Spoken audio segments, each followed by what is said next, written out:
When asked about the Badlands in the American West, the average American would probably mention the Badlands in South Dakota or the Bisty Badlands in New Mexico. But Kansas is actually home to a large area of badlands that spans several counties in Kansas's western Smoky Hills region. The region consists of Niobrara chalk beds that were deposited during the Cretaceous period, and these beds are an excellent place to find fossils of marine flora and fauna of that geological era. This area was also heavily traveled by stagecoach along the Butterfield Overland Dispatch, which followed the Smoky Hill Trail, which extended west from Atchison, Kansas on the Missouri River to Denver.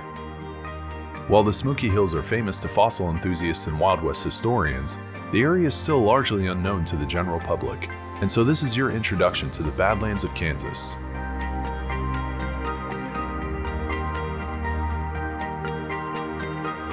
In the east of the Badlands region of Kansas, Castle Rock stands as a marker for travelers signaling that they've entered into the chalk beds region.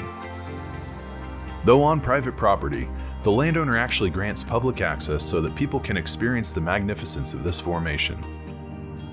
Castle Rock was a landmark on the Smoky Hill Trail, and with good reason, because the prominence can be seen miles away on the flat surrounding prairie. The next major landmark in the Kansas Badlands to the west of Castle Rock along the Smoky Hill River is Monument Rocks. This formation, standing approximately 80 feet tall, features one of the only remaining natural arches in the state, and has been labeled by the Kansas Sampler Foundation as one of the 8 natural wonders of Kansas. This locality is also on private property, but graciously the landowner grants public access. Further west along the Smoky Hill River is one of the most impressive exposures of Niobrara chalk in Kansas, Little Jerusalem. Little Jerusalem is a formation almost a mile long, with rock spires reaching up to 100 feet tall. The site was purchased by the Nature Conservancy in 2018 and was recently named Kansas's newest state park.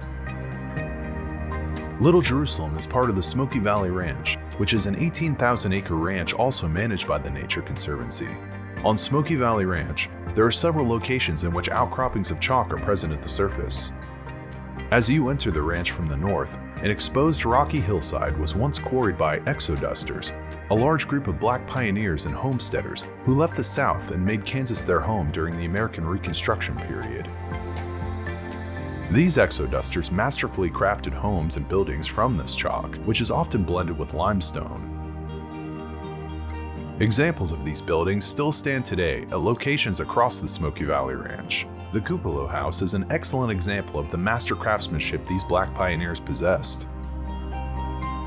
The quarry was a few miles from the build site, so the exodusters moved the blocks in the winter by horse-drawn sleds over the snow. Very near to the Cupola House is Blue Mound, a chalk butte along the Smoky Hill River. It is likely that this butte was also a landmark on the Smoky Hill Trail, as trail rust from that era can still be seen very close by.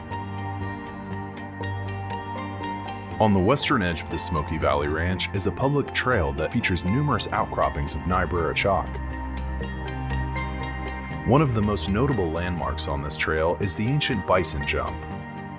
At the base of this cliff, a spear point was found impacted into the bone of an extinct form of bison that dated back to the last ice age. Paleohumans on the Great Plains would hunt by herding bison over cliffs and then spearing them at the base once they were wounded from the fall.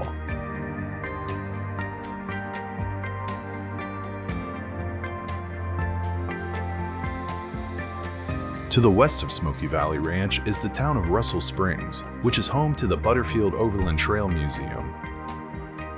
This museum is a great place to learn more about the history of the trail, as well as what life was like for homesteaders on the western Kansas frontier. West of town, rock formations line the highway and create a spectacular scene for anyone lucky enough to be traveling through the area.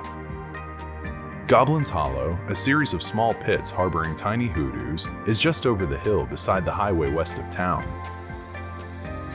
To the south of Goblin's Hollow, Lone Butte is sequestered by itself out on pastures and cropland south of the Smoky Hill River. The butte has a rise of about 105 feet and features a small rock shelter on its western side that locals refer to as the Snake Den. Further west of Lone Butte is Twin Butte, one of the last markers of the Smoky Hills. From here, The Smoky Hill River travels up onto the high plains, and outcroppings of Niobrara chalk become scarce. Just like the more well-known areas of Badlands in the western United States, Kansas has several areas that can be enjoyed and explored, and deserves far more recognition for the scale, beauty, and historical significance of these numerous sites. If you'd like to know more about the Cretaceous Age deposits in Kansas, please watch my film Hell's Half Acre, which I've included a link to in the description. I'd like to give a special thanks to my patron supporters Kathy Ardser, Robert Larson, Nancy Garwood, Dorothy Adams, and Sharon Black. Thank you so much for your support. Thank you for watching, and I look forward to discussing this with you in the comments below. See you in the next video.